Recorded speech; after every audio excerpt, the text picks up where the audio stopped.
the rail operator where your train might be a bust. And the final verdict on who'll win the UK's worst award.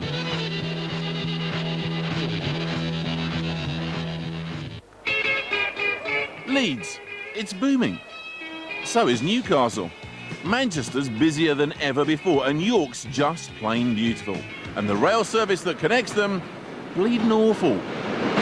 I'd like to nominate Arriva Northern Trains as being the worst train operator in the UK today.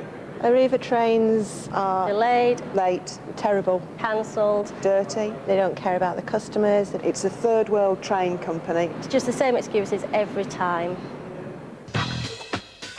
Arriva Northern has routes throughout northern England. Their train services have suffered severe disruptions.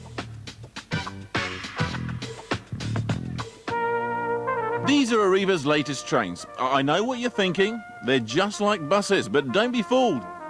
Every week, 1,000 Arriva trains are cancelled and replaced by these buses. Yes, it's the train company that's truly off the rails. The problem is they're short of one thing you always need to run a railway. See if you can guess what it is. That's right, Arriva Northern are desperately short of train drivers, and they can't say they weren't warned. When Arriva took over, I told them that they had not enough drivers to run the trains. It's pretty obvious to anyone that's running a business to make sure how many trains that they're running, how many drivers they should have to run them, how many carriages they should have to carry them people in. And they did none of that. I mean, there wasn't even announcing to say that the trains wasn't going to run because they didn't have staff to announce. That's how daft it got. The driver shortage became so serious in October that Arriva Northern were forced to publish an emergency timetable.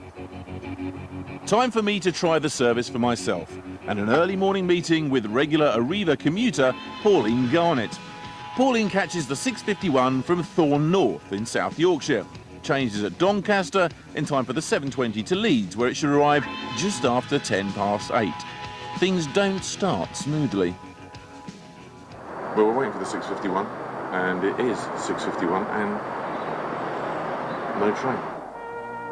Just the kind of thing that landed Arriva Northern with a £2 million fine in October. The train finally arrives 6 minutes late, which means there's a danger we'll miss our connection. Why is it late this morning?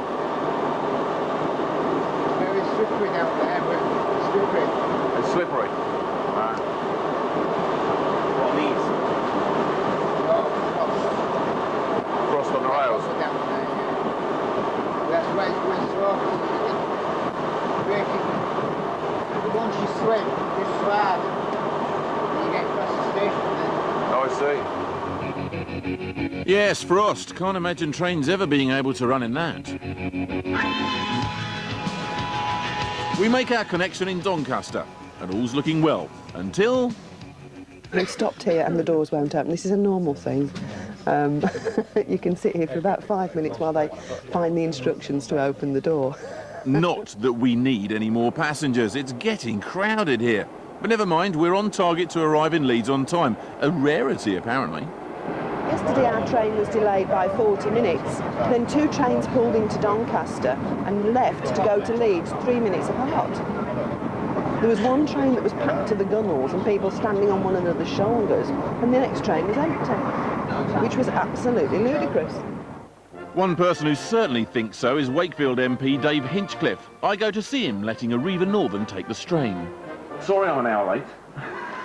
Nice to meet you. Is it? Welcome to Wakefield. Yeah, but an hour late, is that unusual?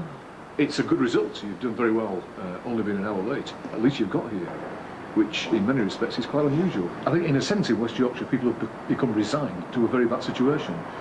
People are not perhaps complaining as much as they should because people have shook their head and thought, what can we do?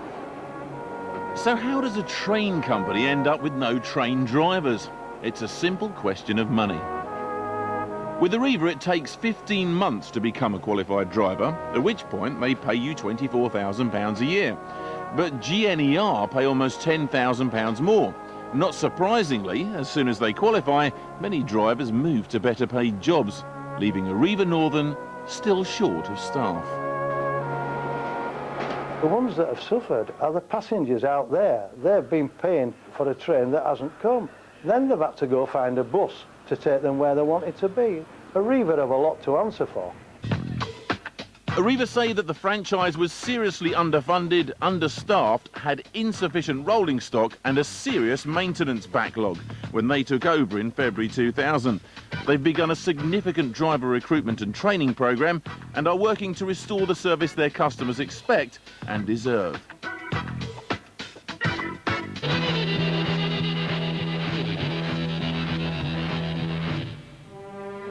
The Great Western Railway, built by Isambard Kingdom Brunel, it was one of the first high-speed railways in the world, a triumph of the Industrial Revolution.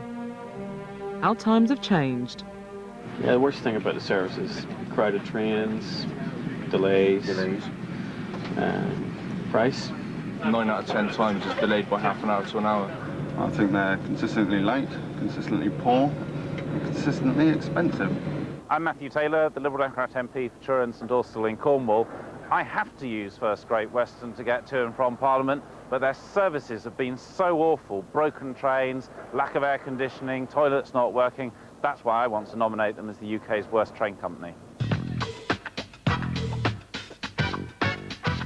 First Great Western run from London Paddington to South Wales, the Cotswolds and the West Country. The company appear to have real problems with punctuality.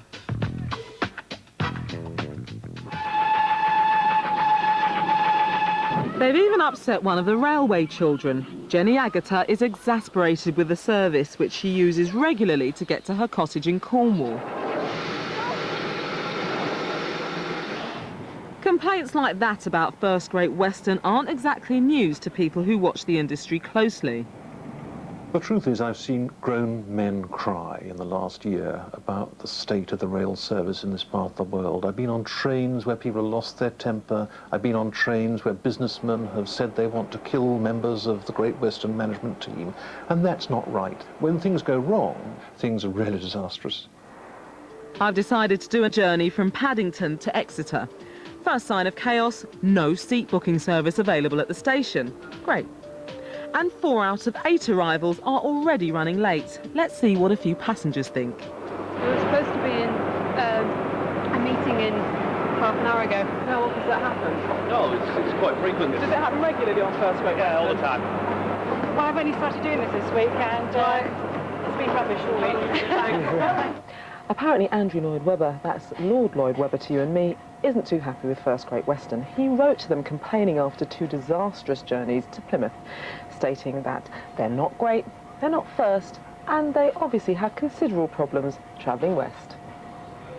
The passenger can't turn up with an absolute assurance and the knowledge that they're going to have a trouble-free, pleasant, relaxing journey. I know what he means. We have been advised that a train has failed at Reading Station, causing complete blockage of one of the platforms. Therefore, services running into Reading will be delayed, as alternative services have to be routed through the remaining platforms. Things were so bad last September that First Great Western were forced to publicly apologise to all customers. And angry passengers have even threatened to strike, not once, but twice. The Regional Passengers Council has launched a formal investigation, the first of its kind. So why is that? We've had complaints.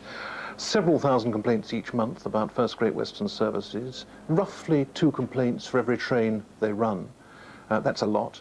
And on top of that, they're providing a public service. They're paid by the government something like £1 million every week in subsidy to run this service. And it's right, it should be good and represent value for money.